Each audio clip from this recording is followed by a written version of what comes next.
இம்மட்டும் உதவின எபினேசரே இனியும் காத்திடுவா.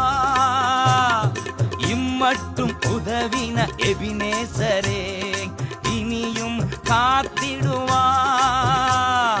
உலகிலே இருக்கும் அவனை விட என் தேவன் பெரியவரே.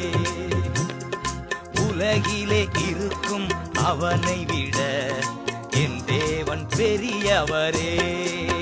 இரத்த கோட்டைக்குள்ளே நான் நுழைந்து விட்டேன், இனி எதுவும் அணுகாது, எந்த தீங்கும் தீண்டாது.